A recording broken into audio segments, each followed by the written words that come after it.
Hari ini di Ngabuburit nanya-nanya ada Yusril, seorang stand up comedian luar biasa nih. Biasa aja sebenarnya bang, biasa aja. Karena ternyata kita sudah menjadi saudara. Waduh itu dia.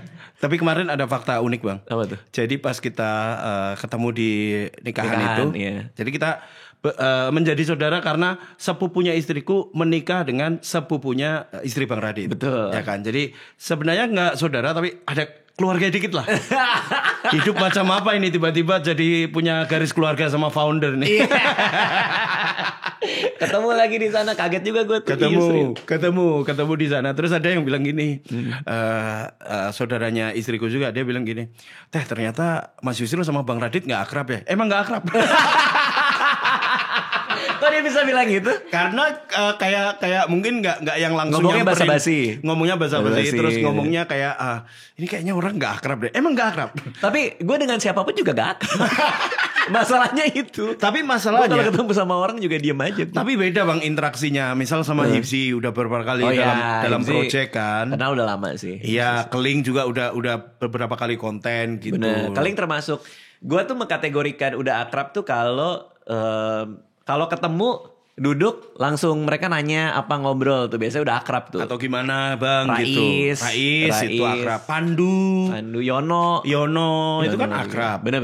Nah sama aku itu kan karena mungkin aku tidak dalam lulusan kompetisi. Oh gitu. Jadi kita nggak pernah interaksi sebelum ini, bahkan kita nggak pernah ngobrol begini bang. Oh iya. Nggak pernah, mana pernah. Di show gue. Oh backstage. Show bagaimana kita ngobrol berdua, nggak pernah. Bener. Iya kan? Iya. Aman. Iya, Mau ganggu juga nggak enak, orang lagi nyiapin set mungkin ya. Tidur sih gue biasanya gue tidur sih.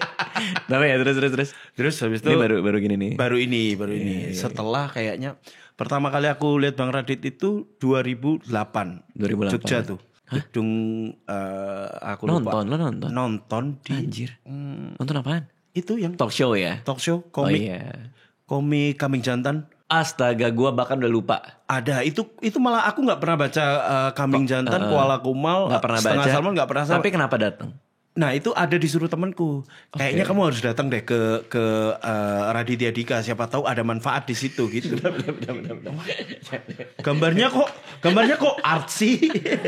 Kok 2008 ya? 2008 itu komik Kambing Jantan promo. Komik Kambing Jantan promo. Berarti ada gue, ada Dio Rudiman. Dio Rudiman bener komikusnya. Iya ya kan. Tanda tangan, sesi tanda tangan. Sesi tanda tangan aku nggak ikut karena aku Emang nggak peduli ya? emang nggak peduli Iya, betul. sama ininya, sama tanda tangan begitu nggak ikut. Terus aku lucu banget itu ada satu panel lucu banget yang sampai sekarang masih ingat aku. Satu panel yang Bang Radit di Melbourne ya. Sydney. Adelaide. Punya satu temen yang cupu banget di Haryanto. Ya Haryanto. Ya ternyata dia jago banget badminton. Iya itu Terus digambarin di itu. panel. Jadi ketika Haryanto masuk lapangan ini digambarin kayak iblis masuk. Terus gue kewalahan. Iya. Tapi itu benar, gue tuh diajakin dia main badminton di Adelaide itu. Soalnya dia bilang dia sering main. Oh iya. Gue juga sebenarnya sering main badminton waktu di Jakarta. Terus nih orang kayak ngomong, ya aku bisa main. Lah ini bisa main tuh kayak gimana sih gitu dalam hati gue waktu itu. Nah teman dari Kediri dia Haryanto. Iya Kediri. Sudah main-main gak tau jago banget. Udah ampun. Emang sejago itu dia. Sejago itu. Itu pertama kali ketemu Bang Lu Radit. ketemu gue 2008. Masih pakai kacamata. Yusril. Terus lupa aku appearance-nya gimana. Masih ada kacamata tebel-tebel gitu lah. Berarti lo belum stand up belum ada itu. Komunitasnya belum ada. Itu masih waktu itu aku pameran di situ juga, komunitas filmku dulu di kampus Bang. Oh lo justru film. Oh I see. Dari dulu kan emang pengen bikin film kayak catatan akhir sekolah gitu. Cas dulu. Openingnya gokil sih. Openingnya itu. Mas Anung pingsan itu. Oh iya. Iya setelah tag terakhir pingsan dia. Itu bagus banget itu. Openingnya panjang terus bagus ininya. Mas Salman Aristo tuh guru nulis Salman gue. Aristo. Oke, lo ada pertanyaan apa? Nah, buat pertanyaan nih, Bang Radit. Ini kan kemarin aku udah nonton, tapi di pas ini tayang, aku baru nonton 2 nih. Benar. Ya, Keling sama si Hipsi Khoir. Itu Itu pertanyaannya bener-bener teknis banget ya? Tapi si Hipsi cuma perusahaan kocak, itu nggak teknis itu sebenarnya, cuma perusahaan kocak. Perusahaan kocak. Bener. Tapi ada poin ininya lah, poin bagusnya lah yang kita harus dilihat dari pemimpin kita. Gokil. Ini Bang. Gokil. Oh, aku observasi. Oh, gokil. Observasi. Nah, pas kemarin aku nonton cerita. Ini konsepnya dulu ya, siapa tahu ada yang nggak tahu ya. Oh iya. Jadi kali ini gue ditanya-tanya sama tamu gue. Biasanya gue nanya-nanya. Iya. Gimana? Pas kemarin cerita Sialku yang di Jogja. Nonton? Nonton. Okay. Cerita sebelumnya apa ya? Sebelku ya? Sebel. Cerita sebelku nonton, cerita Sialku nonton, cerita cintaku nonton tapi di YouTube waktu itu. Di digital download maksudnya? Di YouTube. Kalau YouTube hanya penonton yang maju. Oh iya ya? Ya. Oh. Digital download. Digital download berarti aku nonton. Tapi nggak tahu downloadannya siapa, nggak tahu. Ternyata nonton dari punya orang. Maaf ya Bang. Aman terus. Nah sebenarnya ini momentum dimana memang aku manfaatkan karena kan emang kita tidak pernah berinteraksi sebelumnya. Iya. Karena secara lama dan panjang. Iya karena tidak pernah ikut workshopnya Bang Radit untuk kayak di kompetisi kan Bang Radit kadang-kadang ngasih workshop mentoring gitu. Mentoring beberapa kali. Ini aku nggak pernah gitu. Nah gimana caranya mampu mengingat semua runut kejadian yang dalam cerita Sialku itu, terus di breakdown menjadi satu kesatuan cerita lucu. Kayaknya itu either itu skill atau either itu by disiplin Bang. Oke. Oh iya pertanyaan bagus banget, seru banget. Wah seru gue kalau ketemu komik nih seru-seru nih. Aduh biasa sih sebenarnya. Nggak, tapi itu bagus banget itu. Jadi kalau ini konteksnya dulu ya. Jadi kan lo nonton show gue. Jadi maksudnya adalah di situ tuh ada rangkaian story. Iya. Kok bisa dijahit menjadi utuh gitu kan maksudnya. Iya. Utuh dan runut dan enak diikuti gitu maksudnya. Dan pasti ada porsi untuk dramatisasinya kan. Untuk kasih lucunya tuh ada gitu. Betul. Apalagi si Sanpras kan habis nonton show gue yang di Jogja cerita Sialku. So gue baca tuh ininya dia, rangkumannya dia. Dia bilang nih show yang terlucu dari Bang Radit. Terus yang dia notes adalah ada emosi-emosi yang masuk nggak cuman untuk komedi. Tapi kalau nonton cerita Sialku kan ada momen-momen dramatiknya tuh. Iya. Ketika gue ngomongin istri, ngomongin gitu-gitu. Ngomongin iya betul. Ya itulah ya. Nah, oke, pertanyaan lo tadi ada dua tuh. Yang satu gimana ngafalin, satu lagi gimana caranya ngerangkai supaya runut. Lo mau yang mana nih yang dijawab? Yang dua-duanya harusnya dijawab. Tapi masa barengan? Ya satu dulu yang runut. Okay. Ya yang runut sama bagaimana mengingat semua cerita itu kemudian di breakdown. Itu dua-duanya juga dong. Sebenarnya dua-duanya. Ya, tapi yang mana duluan? Tapi yang runut dulu aja. Ngafalin. Oke. Jadi, Yusril strategi gua adalah gua lama di latihannya, Pak. Latihan sebelum show itu gue lama dan banyak, bisa 6 sampai 7 kali open mic. Oke. Sebelum open mic pertama, gue developmentnya itu juga lama. Besok itu ada development buat materi yang baru yang bukan cerita Sialku. Gue nyiapin aja. Jadi kalau suatu saat cerita Sialku berhenti, gue udah punya pegangan dulu nih premis-premis yang mau gue develop. Jadi development itu lama sekali Yusril. Nah development pertama gue itu sama developer gue namanya Winnie, cewek. Kerjaan dia cuma nangkep-nangkepin, lucu bang, enggak bang, lucu bang, bisa kesini bang, bisa kesitu bang. Dibayar gak itu? Dibayar dong. Oh. Yo, siapa tahu cuma lo mau ini ya? Lo mau ngambil developer gua kalau gratis. Aku iniin CV Mas. Dibayar per datang. Oh, per datang. Iya, per datang dibayar sekian. Berapa? Iya udah.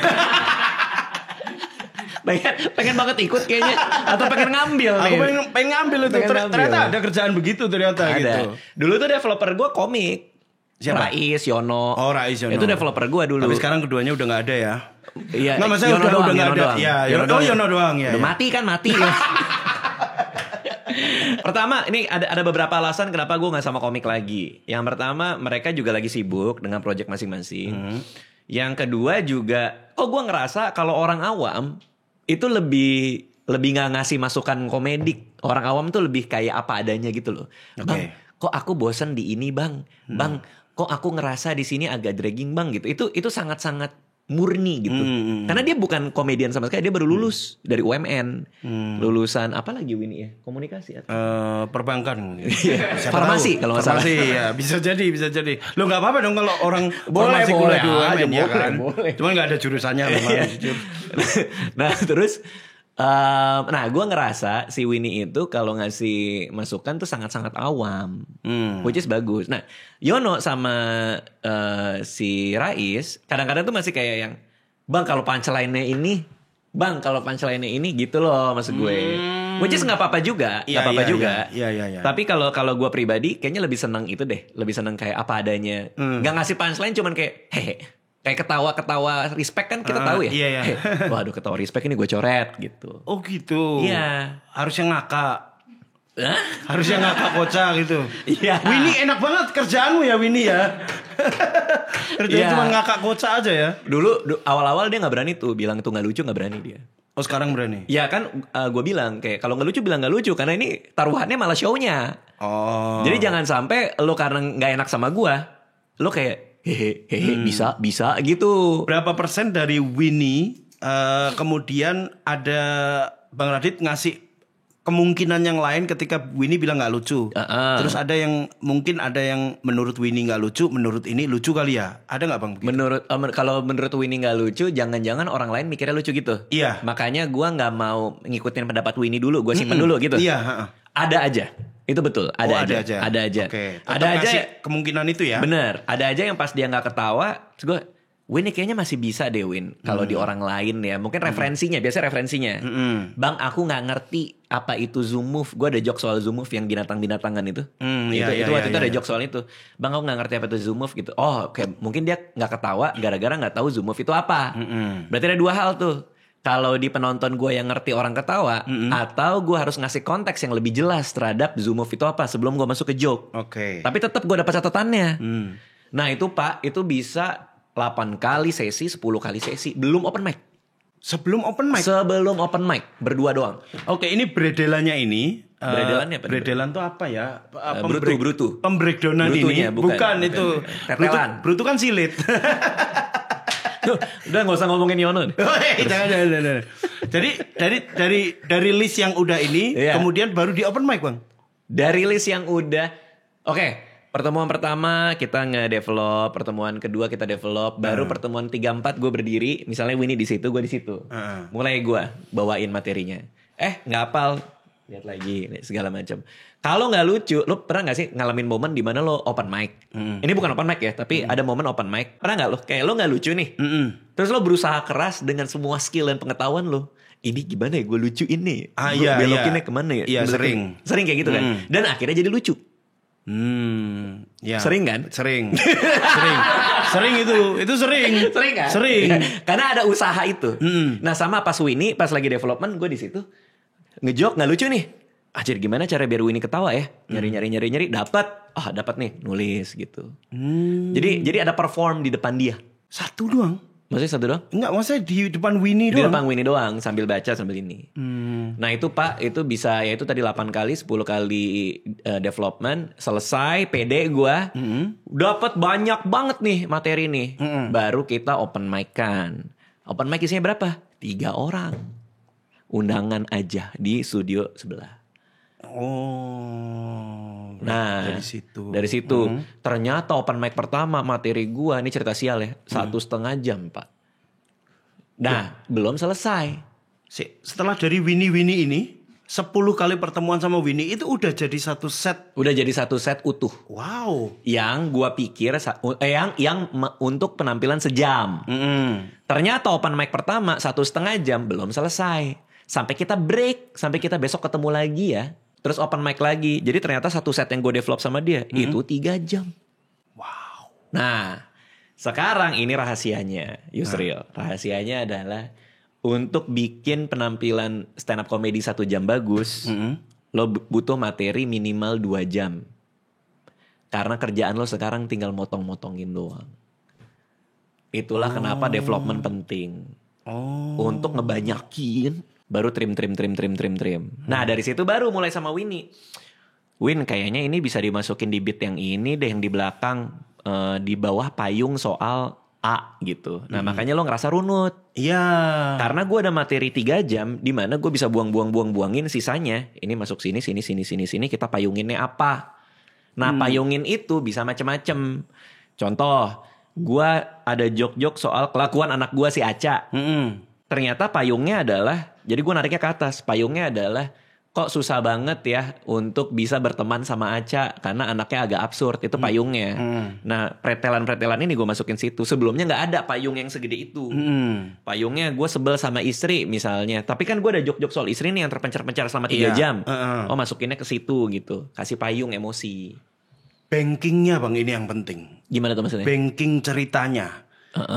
Itu kan otomatis kita harus mengingat banyak kejadian. Dalam artian ya banking kejadian sehari-hari kan? Iya, kejadian sehari-hari. Nah, maksudku ini mungkin kan aku juga ada podcast tuh sama Mandan Kentir kan. Betul. Itu kadang-kadang kalau kita lempar satu tema, kemudian kita punya cerita nggak ya tentang ini, otomatis kadang-kadang kita mengingat hal-hal yang dekat.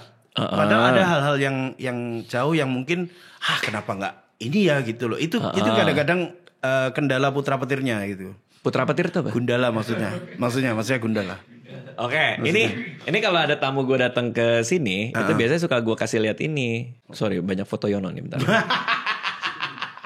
Emang koleksi. Nih, tuh September tanggal 28, 29, 30, Oktober tanggal 1, 2, 3, 4 ya. November 4, 5. Oke, ini adalah teknik dari siapa penulis Storyworthy? Matthew Dix. Dia bikin yang namanya Homework for Life. Artinya sebelum tidur, satu kalimat yang lu paling berkesan di hari lu. Di hari ini? Di hari ini nanti sebelum tidur, satu hal yang paling berkesan apa buat lo, tulis satu kalimat saja. Di Excel, apapun itu. Bentuknya harus premis? Enggak boleh, maksudnya jangan diniatkan lucu, jangan diniatkan seru, jangan diniatkan penting. Apa aja, tanpa beban apapun. Satu kalimat aja. Highlight today lah ya. September tanggal 30. September tanggal 30 syuting YouTube sama Nisi. Jadi inget dulu pernah trauma nonton film ada anjingnya jadi setan. Akan jadi apa? Nggak tahu. Tapi itu yang paling berkesan buat gue. Suatu hari gue punya mau bikin beat soal hantu. Gue pengen beat soal collab sama YouTuber. Gue pengen beat sana, gue punya waktu itu collab sama Nisi ngomongin anjing setan. Tapi kita tahu ininya banking ceritanya lah ya. Ya, syuting sama salah satu komik, gue ada namanya di sini, tapi gue nggak sebutin namanya ya. Syuting sama dia, pas lagi syuting dia buka celana depan kamera. Itu pas mau tidur gue inget tuh. Aduh, dia buka celana lagi tuh depan gitu. Apapun yang hari itu diinget lah ya. Apapun itu. Tanpa tendensi akan jadi jokes ataukah akan jadi apa gitu Bang? Tanpa tendensi untuk jadi apapun. Pernah nggak kemudian dari misal Bang Radit kan selalu bertema nih, cerita cinta, cerita sebel, cerita sial gitu. Dari Bang itu kemudian di breakdown menjadi satu yang kayaknya bisa disambung-sambungin. Nggak pernah. Nggak. Jadi gini. Jadi lo udah punya satu kalimat itu yang akan jadi bahan premis lo. Oke. Bahan premis lo itu apa? Ya apapun itu. Kayak misalnya lo lagi baca terus ada satu kalimat yang kayak wah ini kegelisahan gue nih, ini aja gue develop gitu. Ada tuh di sini tuh. Tadi pas gue lihat sekilas adalah 3-4 kalimat yang gue tahu ini bisa jadi stand up gitu. Ada tuh. Yang dari tabel barusan. Yang barusan pas gue lewat-lewat. Yang salah adalah menurut gue orang tuh mikirnya untuk creating, untuk menciptakan. Padahal lebih mudah untuk capturing, untuk menangkap. Menangkap itu lebih mudah daripada menciptakan. Betul. Karena menciptakan, lu keringet dingin duluan Pak di depan laptop Pak. Kayak apalagi ya. Tapi kalau capturing, lu udah punya. Lu tinggal buka, ya tinggal pilih. Yang mana yang mau di-develop. Tinggal tek. Iya. Lalu nyambung ke pertanyaan yang poin kedua tadi. Apa tuh? Runut menjadi jokes dan dramatisasi tadi Bang. Runut menjadi jokes dan dramatisasi susah kalau kita nggak ada contoh ya. Tapi katakanlah ada rangkaian. Itu kan gini. Kita bicara 6 bulan aja ya. 6 bulan itu setiap hari kita nulis satu kalimat. Oke? Satu kalimat selama 6 bulan itu berarti 180 kalimat deh. Iya. 180 kalimat. Segitu. Ya. Segitu. Aduh malas mikir dia. Ya. Terlalu kenceng ya topiknya. Ekonomiku 4,2 jujur Bang. Ini ekonomi ya maksudnya. Nilai ekonomiku 4,2. Jadi matematika 0. Ya. 10% dari 180 yang bagus ya. Ya. Kalau hanya 10%-nya kan 18 kalimat. Iya. 18 bit. 18 beat itu udah cukup buat penampilan stand up 1 jam. Oke, itu dulu tuh. Kita pegang itu dulu. Nah, artinya dari beat-beat yang udah kita pilih menjadi bisa kita kembangin, tinggal cari aja kita kategoriin. Oh, ini kalimat soal kejadian di sekolah anak. Oh, ini kalimat soal istri waktu itu. Selama 6 bulan itu kan ada macam-macam tiap hari. Pasti. Ya udah tinggal kita kelompokin. Oh, ini pas istri nyuruh gue cepetan tidur pas gue lagi main game. Oh, ini pas istri marahin anak, tapi gue berusaha jadi orang yang baik di tengah-tengah dia marahin anak. Oh, masukin. Jadi gue udah masukin kategori-kategorinya. Kalau kategori udah ada, tinggal cari payung. Contoh, ini banyak kalimat-kalimat yang beat-beat, ya premis-premis yang soal istri marahin anak. Ya udah, payungnya adalah parenting. Nah, apa kegelisahan gue soal parenting? Oh, mungkin kegelisahan gue soal parenting adalah porsi gue tuh apa di rumah tuh tangga. Gue tuh fungsinya apa sih sebenarnya gitu. Sebagai bapak gue lemah, sebagai suami gue nurut. Jadi gue apa, porsi gue apa gitu di rumah. Di rumah juga udah ada yang ngurusin, udah ada mbak di rumah dan lain-lain. Terus gue ngapain sebenarnya gitu loh. Mesin pencari uang. Itu dia bang, mungkin. Itu part puzzle yang belum ketemu. Kamu harus mengenali dirimu sebagai betul, tapi kan itu di luar rumah. Sumber deposit. Betul. Tapi di dalam rumah. Di dalam rumah. Oke. Artinya, mungkin premisnya bisa itu. Atau bisa itu jadi premis. Gue kan sumber uang di keluarga. Kenapa gue tidak seperti sumber uang? Dilihatnya. Kenapa anak gue masih bisa marah-marahin gue kalau gue jemput dia? Gak mau ada papa pulang naik taksi. Dan gue mau. Kenapa? Kan gue sumber uang. Nah itu kan jadi premis. Gila sih. Gila tuh apa? Kadang aku tuh kagum sama teman-teman yang stand up comedian lain. Bagaimana dia bisa mengcapture semua yang dia alami, kemudian membredel jadi satu jokes. Aku udah lama banget nggak punya satu set yang rapi, yang enak, yang kayaknya satu setku pertama dan inian rapi itu ya 2017 kayaknya. Lama juga ya. Lama banget bang. Yang bener sih. Habis itu kayak aku nggak pernah nulis jokes baru lagi gitu. Ada mungkin jokes lama yang aku convert ke kejadian yang sekarang yang aku alami gitu. Kayak dari 2017 kan udah mulai tuh dari cek toko sebelah tuh. Jadi dari cek toko sebelah tuh udah mulai film, udah mulai apa, udah tidak berusaha untuk mengcapture semua kejadianku dibredel menjadi satu jokes gitu. Oke. Tapi pasti dari kejadian yang dulu, beat yang dulu aku pernah punya, kemudian aku convert ke kejadian yang aku alami sekarang gitu bang. Oke, which is kadang juga nggak berasa tuh jadinya kan, jadi nggak deket kan? Iya. Karena itu adalah cerita lama yang lu bungkus-bungkusin kan. Tapi biasanya kalau gue mentoring anak-anak suci itu, karena kan udah pasti kan mereka mungkin, bukan udah pasti sih, kan mungkin kebanyakan dari mereka nggak bikin jurnal satu kalimat gini kan. Kan nggak mungkin kita bilang makanya lo bikin dong dari dulu jadi punya bahan, kan nggak mungkin gitu juga. Udah telat. Bener. Jadi cara yang lain waktu itu adalah untuk cari kegelisahan itu cari di 3 hal. Apa yang baru dalam hidup lo, apa yang berubah dalam hidup lo selama seminggu ke belakang, dan apa yang lo baru saja pelajari, apa yang lo pelajari 1 minggu ke belakang, apa di antara 3 hal ini ada nggak yang bisa dijawab dari situ. Nah dari situ baru kita turunin ke argumen. Tapi kita coba exercise saja 1 minggu ke belakang, ada nggak di antara itu yang lo baru pelajarin deh. Misalnya lo belajar apa seminggu ke belakang? Ini seminggu ke belakang ya. Aku baru belajar ternyata bahwa sebenarnya nggak terlalu yang apa ya, kalau dalam siaran itu kan selalu aku pengennya tuh karena mungkin berangkat dari seorang komedian ya. Siaran, jadi pengennya ketika cut itu langsung ditutup dengan tawa gitu bang. Padahal sebenarnya nggak harus ke situ. Lebih ke sebenarnya aku benci dead air gitu. Berarti lo belajar bahwa lo benci dead air kan? Iya. Itu kegelisahan lo kan? Bener. Lo nggak bisa ngelihat kekosongan kan? Ngelihat kekosongan terutama saat ya siaran gitu. Jadi aku pengennya ngisi-ngisi. Memang jadinya kelihatannya dan kedengarannya tuh berulang. Ada kalimat-kalimat yang aku ulangi dari penyiar tandemanku gitu. Berarti kan artinya kita bisa telusurin tuh.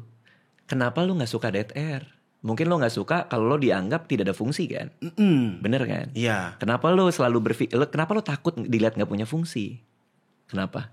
Karena lo takut kehilangan pekerjaan ini kah? Karena ini kesempatan baik kah? Iya betul. Oh iya? Iya. Berarti lebih ke takut tidak berfungsi itu bang. Nah itu premis lo. Langsung show besok nih. Enggak juga itu sih. Itu premis lo. Bahwa kenapa ya gue takut banget kok dianggap nggak ada gunanya. Iya. Dan itu berasal dari emosi yang tulus kan. Bahwa aku udah jauh dari Jogja ke Jakarta, nggak mungkin dong aku nggak guna di sini. Iya, udah capek-capek, udah merelakan setiap job film yang ada karakter itunya aku tolak. Iya. Demi siaran gitu kan. Ada karakter begininya. Iya, ada karakter itu Nah, aku itu tolak. premis. Gitu. Nah, premis itu berarti argumen bahwa argumennya apa ya? Argumen tuh membuat orang bisa punya pihak tuh ya atau tidak. Contohnya kayak misalnya, kenapa semenjak ke Jakarta aku selalu harus merasa diriku ada gunanya untuk orang lain. Itu argumen. Contohnya aja kalau istri aku ini aku gini, sama mertua gini-gini, aku baru ngerasa berguna kalau aku ini. Makanya kadang aku siaran kayak gini, implikasinya apa? Bisa pakai storytelling misalnya. Dalam rangka membuat aku berguna. Nah, komedi dari usaha-usahanya. Bisa jadi titik-titik komedinya tuh. Nah, biasanya kalau storytelling itu kan lu mau ngapain untuk apa kan? Komedi datang dari usaha-usaha untuk itu. Oke. Jadi belajar ini nggak dead air apa segala macem. Ketika ada dead air gini lo ngapain, hiperbola bisa masuk di situ. Tapi payung emosinya itu gimana cara membuat gue ngerasa ada gunanya di Jakarta. Oke. Misalnya. Luar biasa memang. Nggak itu misalnya. Iya, tapi jadi banyak tercerahkannya bang. Karena mungkin malah aku lebih bodoh lagi dalam menanggapi ini gitu. Maksudnya gimana tuh? Jadi sebenarnya kenapa tidak pernah menulis materi baru di stand up, apa ya, kayak semacam ngasih alasan ke diriku sendiri. Ya mungkin tekanan itu nggak ada, tekanan bahwa mungkin orang-orang memang tidak mengenal aku sebagai seorang stand up komedian. Mungkin mereka mengenal aku ya sebagai mungkin ya pemain film. Jadi memang bukan yang terkenal karena stand up-nya, tapi karena satu karakter di film gitu. Jadi tidak ada kayak tidak ada beban moral aku harus stand up gitu loh. Paham. Tapi kan itulah indahnya kalau lu tahu kegelisahan lu apa kan. Karena kegelisahan ini bisa jadi macam-macam, nggak stand up juga. Bisa jadi konten POV anak daerah yang ingin berguna di Jakarta. Kontennya apa, usaha-usahanya apa. Kalau ada 3 usaha jadi 3 reels, 3 TikTok misalnya. Atau kalau kayak gue, ini berangkat dari satu kalimat doang. Satu kalimat setelah gue ngeband di acara anak. Terus tulisannya adalah, ternyata ngeband bikin gue inget masa muda dulu. Udah kalimatnya di situ. Iya, ternyata ngeband inget masa muda apa ya? Oh iya, soal gue tuh suka dan mimpi ini udah gue kubur. Tapi gara-gara ngeband di sekolah anak, jadi keinget lagi. Satu kalimat itu bikin project jadi Timun Jelita. Jadi ada buku, jadi ada lagu. Jadi gue manggung di mana-mana. Maksud gue itu dari satu kalimat loh Yusril. Iya. Dan itu bukan buat stand up loh. Iya. Malah itu jadi buat apapun iya. itu. Nah artinya kalau tadi argumen lo, ya mungkin gue nggak ada tekanan lah buat jadi stand up comedian. Ya nggak apa-apa, catat aja deket sama kegelisahan lo. Ya lo bisa jadi apapun dengan kegelisahan itu. Kalau lo bawa terus nih kegelisahan lo soal ingin menjadi orang yang berguna di Jakarta, ya bisa macam-macam. Bisa jadi topik lo siaran. Iya. Selama seminggu ke depan gue ingin dapat approval dari istriku bahwa kamu ada gunanya juga ya mas, misalnya gitu. Selama ini ada gunanya. Make sure aja ya. Iya. Meluruskan. Misalnya gitu. Tapi kan artinya lo bisa jadi rangkaian topik podcast dan lain-lain. Iya. Ya turunannya pasti dari situ. Memang basicnya sebagai ya ada basic sebagai stand up komedian yang juga kemudian aku implikasikan ke misal konten foto gitu segala macam. Oh iya, gue lihat tuh konten foto lo. Itu kan basicnya memang dari ya bagaimana menulis cerita kan. Betul, itu bagus banget. Nah, tapi ya itu sama kayak yang aku kasih ke orang-orang bahwa ya semua orang bisa motret, tapi tidak semua orang yang bisa motret itu bisa merangkainya menjadi satu cerita yang bagus. Itu bagus. Itu argumen bagus. Dari situ Bang mungkin. Oke. Tapi itu kan format ya. Artinya lo ingin membuat foto yang bercerita. Sekarang pertanyaan berikutnya, ceritanya isinya apa gitu kan? Iya. Nah, berarti ya itu, semakin jujur dan dekat dengan kegelisahan lo, maka semakin bagus cerita di dalam foto itu. Artinya, ya gue nggak tahu bentuknya kayak gimana ya. Tapi mungkin teman-teman yang ingin motret dan dalam bentuk cerita, kalau dia dekat sama kegelisahannya akan lebih jadi fotonya gitu. Iya, katanya sih akan terasa emosi dalam fotonya gitu. Iya, kalau gue contoh ya, kalau gue dikasih kesempatan buat moto nih. Radit suka moto? Enggak. Oh, enggak suka gue. lanjut aja. Kalau nggak suka lanjut aja. Kalau suka kan ada kelanjutannya gitu. Kalau nggak suka kan yes or no gitu kan. Jangan dead air gitu. Iya.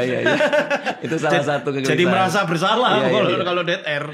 Jadi kalau gue dikasih kesempatan moto dengan cerita, ya mungkin cerita yang gue bikin adalah ini selama Ramadan ini gue lagi break Pak, lagi break dari cerita sialku, dari stand up. Nah gue tuh ada perasaan bersalah karena setiap weekend gue nggak pernah bareng keluarga, terutama sama anak. Jadi quality time. Iya. Malam minggu itu adalah yang terbaik karena anak-anak itu biasanya kalau dongeng lebih semangat di malam minggu tuh, karena besoknya kan hari Minggu. Jadi energi mereka ekstra tuh, karena besoknya besoknya CFD. Siapa tahu boleh kan? Bener. Boleh. Iya. Besoknya, iya betul CFD dia. Half marathon sih anak gue. Nah, jadi mungkin kalau gue mau cerita ya itu malam minggu bersama anak gue.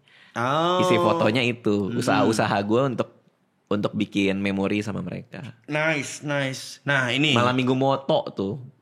Ada dulu MMM kan malam minggu moto. Ada dulu ini Bang, apa namanya serial YouTube namanya Malam Minggu Miko, coba itu, nonton deh. Iya, itu gua. Betul. Iya. Oh, sampean itu. Iya.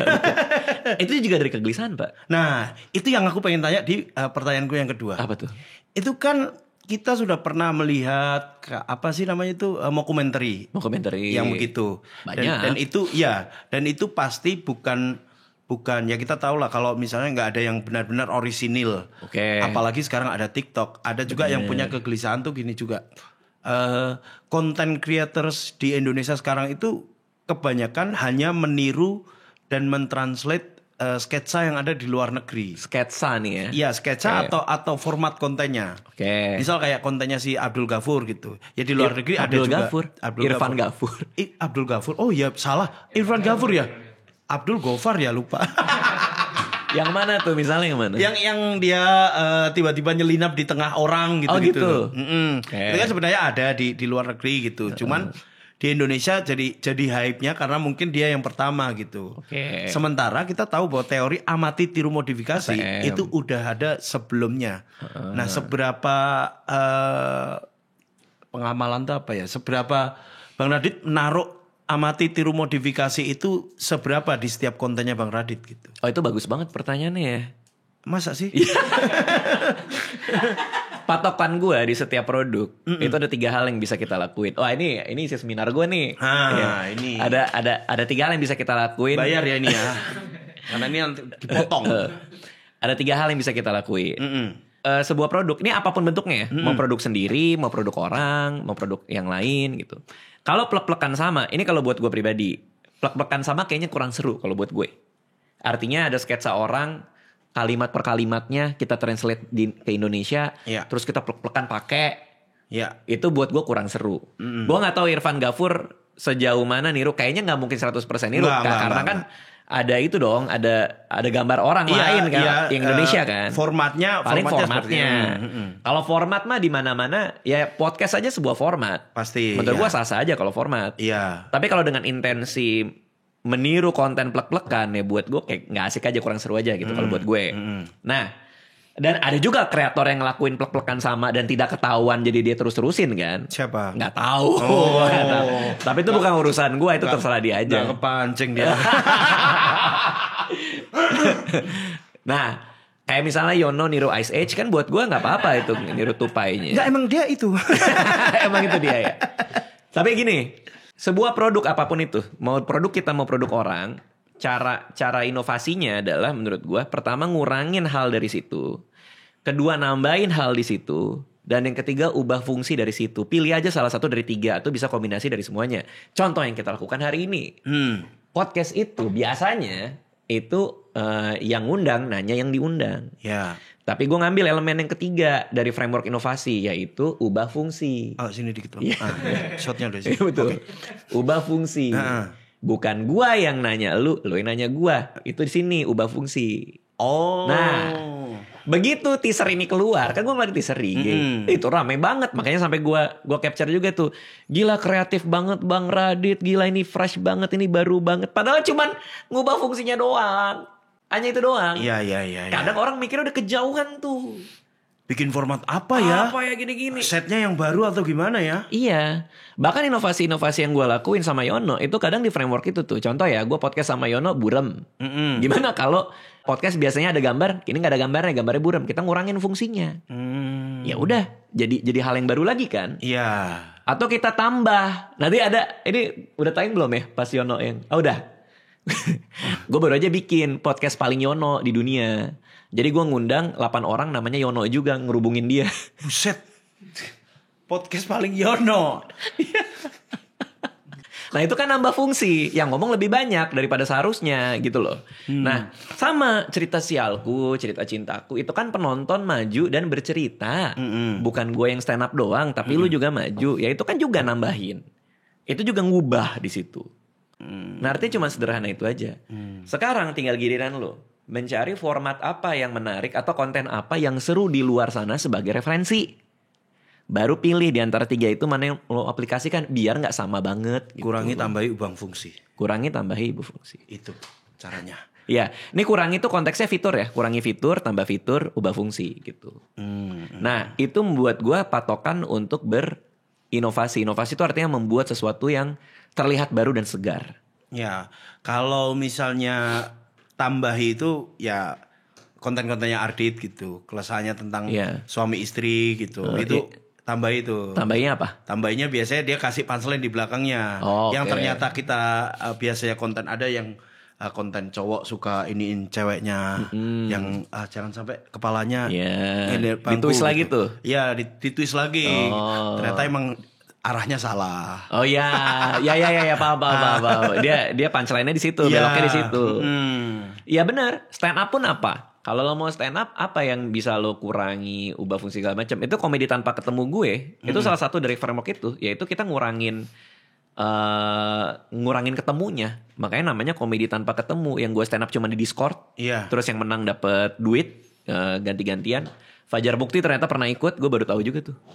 Fajar Bukti Suci 11? Iya, pernah ikut konten yang komedi tanpa ketemu. Rais pernah sekali juara di situ. Nah artinya itu sih, itu cara yang paling mudah untuk berinovasi kalau menurut gue. Oke. Tercerahkan. Pertanyaan terakhir. Ya. Sebenarnya pertanyaan saya cuma 2. Oke. Tapi pertanyaan terakhir ada tapi tidak ada hubungannya sama stand up, tidak ada hubungannya. Boleh. Bang Radit ada nggak 5 akun Instagram yang menjadi favorit Bang Radit? Oke. Ada nggak? 5 akun Instagram yang menjadi favorit ya? Ya. Kalau gue jujur ya, gue lebih engage-nya di YouTube sebenarnya. Oh nggak terlalu engage di Instagram Bang? Nggak terlalu gue.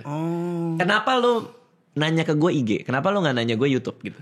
Gini, pertanyaan ini berangkat dari Bang Radit itu menurutku adalah seorang penulis, seorang komedian yang selalu relevan terhadap isu yang ada sekarang gitu.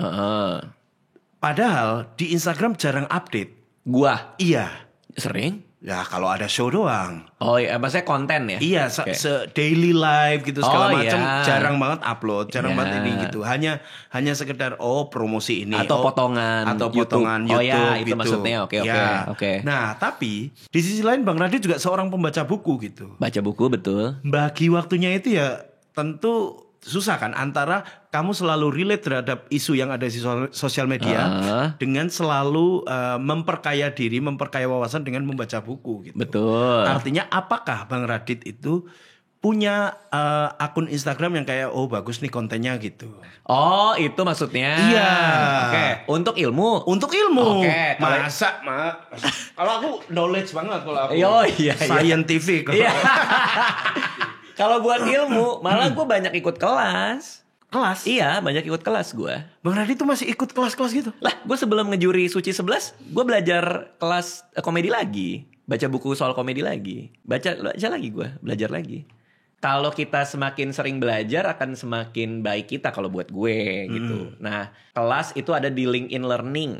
Lo tinggal bayar sekali, abis itu lo dapat course banyak banget, kelas banyak banget. Itu gue ikut. Udemy, gue ikut. Gue bikin lagu Timun Jelita. Iya. Itu hasil dari ikutan kelas songwriting, kelas nulis lagu. Gue ikut 5 biji tuh kelas di situ. Nggak, cara-cara dapat info begitu dari mana sih Bang? Info apanya? Ya info ada kelas begitu-begitu. Ya tinggal nyari aja kelasnya di mana. Masa ada sih? Masa ada kan di Google. Kalau nggak orang nggak tahu dong. Ada ya begitu-begitu. Bahasa Indonesia ada nggak? Bahasa Indonesia. Karena kelemahanku sebagai ini aku tahu bahasa Inggris. Cuman listeningku tuh buruk gitu. Nah, oke.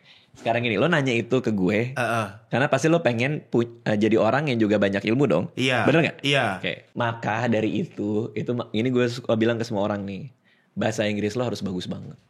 Of course. Nggak gini soalnya. Kalau bahasa Inggris lo bagus, secara reading comprehension artinya mengerti ketika membaca, atau listening artinya podcast bule ngomong lo bisa. Listening tuh aku yang buruk. Iya, lo bisa speed 1,5 misalnya, itu ya dua hal itu. Maka Pak, itu gerbang kebuka Pak. Itu gerbang kayak ada satu gerbang diangkat, jebret, lo akan ngelihat, wah dunia ternyata seluas ini ya. Kalau gue bisa bahasa Inggris gitu. Tapi itu buat gue patokan yang paling awal. Bahasa Inggris itu. Justru paling awal. Iya, sebelum lo nanya akun Instagram mana yang bagus, gimana cara saya bisa lebih banyak belajar, lebih kaya ilmu. Justru yang paling awal itu bahasa Inggris dulu. English. Nah, kalau gue jadi lo, gue les juga hari ini. Bahasa Inggris? Yes. What for? Katanya lo mau dengerin podcast. Katanya lo mau pengen baca. Kalau di podcastnya Gary V gitu-gitu kadang-kadang bisa.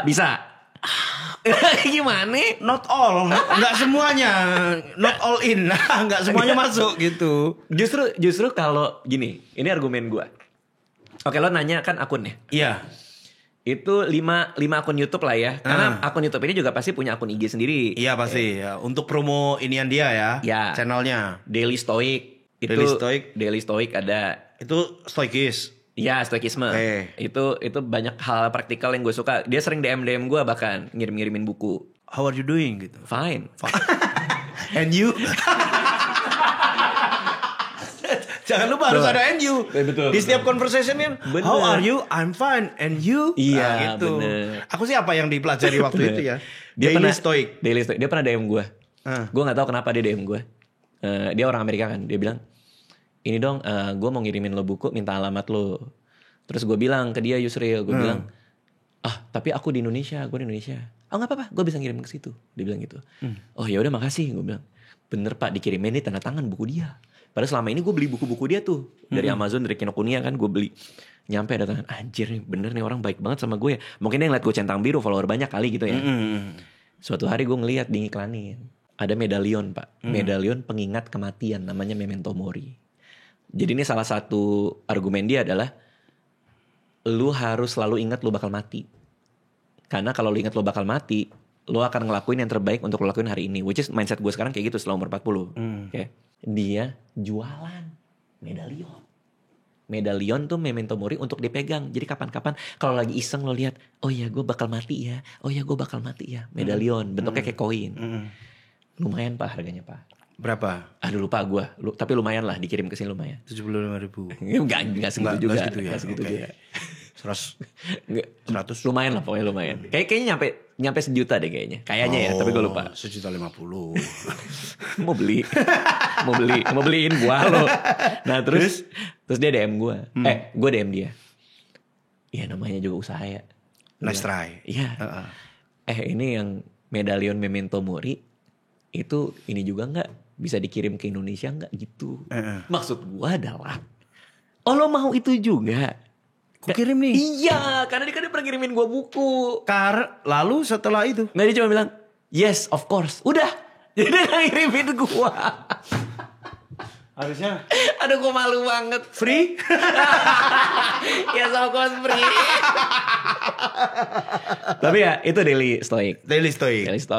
Lo mau gede di YouTube nggak? Atau lo mau tahu cara jadi content creator gitu-gitu kan? Iya. Salah satu yang gue sering dengerin, Colin and Samir. Namanya Colin. Colien. Colin. I-nya satu ya? Iya. Colin. Kalau dua, Colini. Atau Ciolin ya kan. Colin and Samir. Tapi ininya thumbnailnya bagus nih, aku suka nih thumbnailnya. Pak, gue belajar banyak soal YouTube dari dia. Dia ada Discord, gue ikutan Discord channelnya juga. I can speak English. Yeah, of course. Listening, no. Speaking, yes. Yeah, speaking good. Yeah. Writing, average. Rata-rata aja lah. Yeah, rata-rata. 3 lagi ya. 3 lagi. Kadang gue masih suka dengerin Joe Rogan. Joe Rogan podcast gue masih denger. 2 lagi apa ya? Yang luar. Ya karena gue gamer ya. Ada Vextra Live namanya. Tapi lo mungkin gak suka kali Vextra Live. Sama yang terakhir banget. Tentang menulis ada gak bang? Tentang menulis. Oh banyak. Screenwriter. Film Courage. Nah lu harus punya kemampuan berbahasa Inggris yang baik. Sampai lo bisa nonton semua podcast itu dengan speed minimal 1,5. Subtitle? Subtitle? Enggak, subtitle on? Jarang ada subtitlenya. Caption, auto caption, CC. Audio aja. Wah, so hard.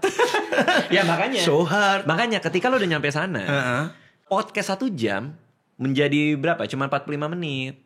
Artinya 15 menit lagi lo bisa pakai buat nonton podcast yang lain kan? Iya. Ya artinya itu kalau gua, jadi gua selalu 1,5 kali. Gitu. Tapi kecepatan. Tapi ya namanya kecepatan 2. Dua itu terlalu cepat tuh. Kadang kita juga nggak nangkep dia. Gitu. Akan aku coba. Demi belajar satu yang baru. Siap. Ya. Yusril, thank you udah nanya-nanya. Terima kasih Bang Radit sudah berbagi. Itu penyiar, jadi penyiar. Masih penyiar, masih foto untuk satu konten di toko sepatu. Oh iya. Ya. Oh iya, gue lihat tuh. Ya di JD Sport itu aja. Oke. Kalau stand up baru mau nulis lagi berarti ya. Stand up karena aneh juga kenapa sih ada orang yang mau hire stand up? Iya, maksudnya kan enggak terlalu pribadi. Enggak terlalu yang naik namanya di stand up, tapi ada aja brand yang ada lah pasti. mau gitu. Pasti ada lah. Hirman aku.